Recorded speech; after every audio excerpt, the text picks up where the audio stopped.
On Your Doorstep Manchester wanted to share with you, amongst all the other great things that they share, some idea about what is happening when we're stressed and overwhelmed. So they invited me, Sarie Taylor, a psychotherapist and coach, to do exactly that. Take a look.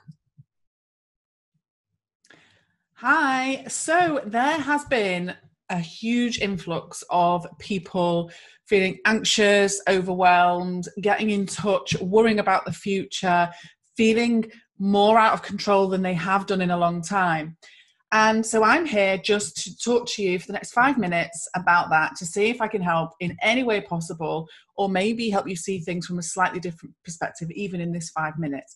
So I'm Sarie Taylor, and I run my own business coaching. I work with people across the world, people online, face-to-face. I've written a book about anxiety. I work with families, couples, you name it.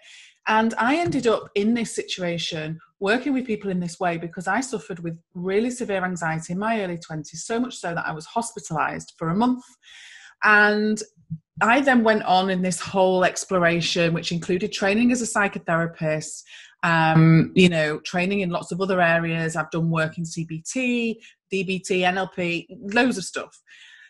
And actually, one of the biggest things that I learned, and what I now do with other people, particularly who are overwhelmed or anxious or getting in their own way. I even work with business owners who are at a point where they feel like they're going around in circles and they're stuck and in their own way.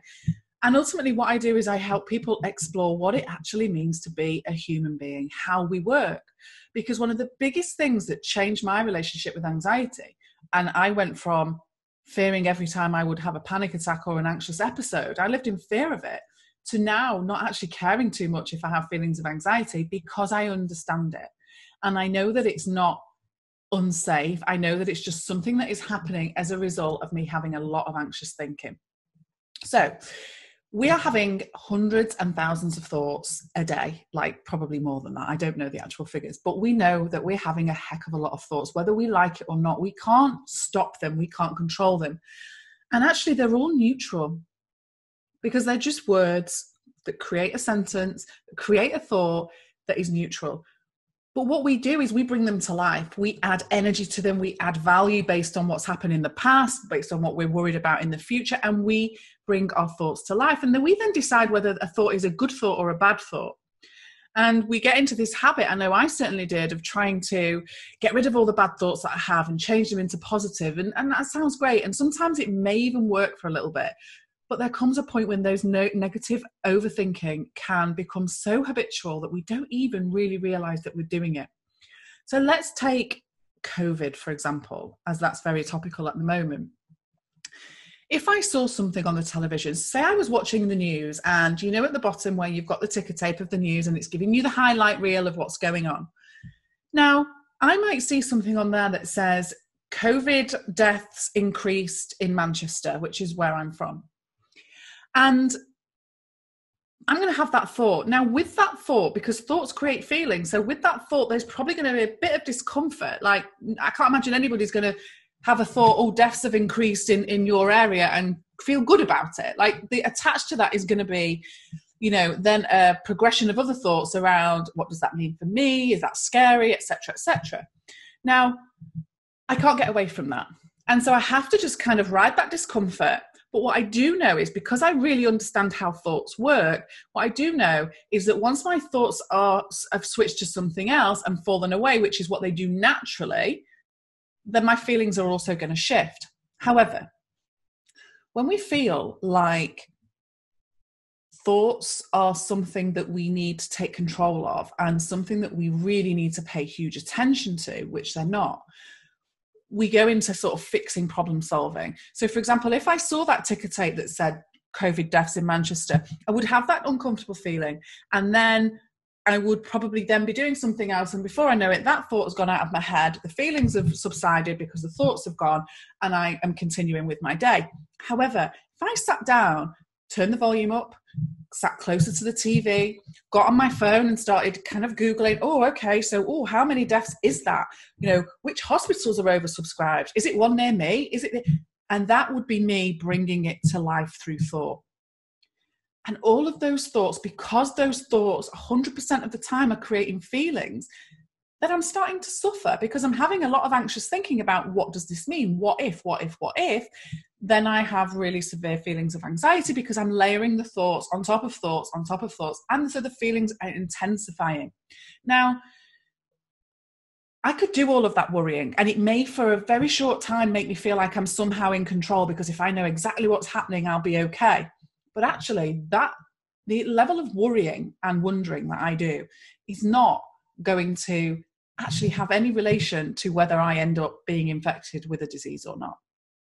In actual fact, you could argue the opposite, that if I am stressed and overwhelmed and anxious, then I'm much less likely to fight off of infection anyway, and my immune system will be compromised. So it is in our interest, actually, to get out of the habit of layering thoughts on top of thoughts on top of thoughts. Now, people may be watching this and think, yeah, but it's not that easy, it's not that simple. And actually it is, but what we do, and what I did for many, many years, so I get it, is we overcomplicate it. We believe there's something we need to do, when actually the way thought works really naturally is that they come and they go, and we have feelings attached to those. But how we respond to that and how much more energy and life and value we give to those thoughts is entirely down to us. And people don't always realize that it is just a habit that we've formed over time of problem solving that actually we don't need to continue doing. And in these times where we are overthinking and we are kind of layering thoughts on top of thoughts, then we start with physical symptoms, feeling dizziness, sickness, all the physical symptoms that can come with stress and overwhelm. And then we can end up in a cycle of overthinking those, because then we worry, oh, what's wrong with me? Why do I feel like this? And actually, that's exactly how we should be feeling based on the thoughts that we are paying attention to in our minds. If we're going to tell our brain that we're in danger and that we need to be on alert, then our brain is going to react accordingly. And it's the part of the brain that regulates your temperature, your heart rate. So you're going to feel it physically. Again, it's not unsafe. It might not be comfortable. Of course it's not. But it will pass quicker if left alone, just for your body to naturally reset. Once you've triggered that adrenaline rush in your body, you can't get rid of it. It's not, you can't grab it out of you. You've just got to let it do its thing and disappear. But if you then continue with more anxious thinking, then you're going to just produce even more adrenaline. So it becomes this vicious cycle. And awareness of that, the fact that that is even happening, is a really good starting place. So when you're feeling overwhelmed, stressed and anxious, the chances are that you've lost sight of actually how bloody resilient you actually are. We are creatures of survival. Even when I look back at my most anxious times where I didn't want to leave the bedroom, I was still surviving. I was doing what I felt was the only thing I could do in that moment. So that was good enough at that point. And we really beat ourselves up for not being strong or not having it all figured out, or not. And that's just harmful to us, and actually makes us end up in this vicious cycle for even longer. So if there's just one thing that you take away from this short video, is that just watch how you're treating yourself. If you are worried and scared and overwhelmed, show yourself compassion and understanding rather than criticism and pressure. And it sounds simple, and to some it might even sound a little bit airy-fairy, like we're taking the easy road, or we're being soft touches with ourselves. But I can promise you, I tried the other way for many, many years, and it just continued to create this vicious cycle of anxiety, stress, and overwhelm. And now that I'm compassionate with myself, and I appreciate the efforts that I make, sometimes I don't always make the best choices, but I make the best choices in that moment with the quality of my thinking at that time, and I'm okay with that. I'm kinder to myself, I'm more compassionate, and guess what? I am never, ever as anxious as I was.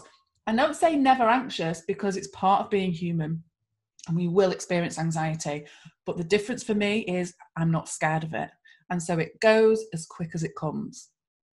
So I hope that's in some way helps. So compassion, guys, is what we want. Treat yourself with compassion at times where things seem difficult and seem challenging. That's the time when you need yourself to give yourself a big internal hug and be compassionate to yourself, because beating yourself up, it's not going to cut it. Take care, everyone.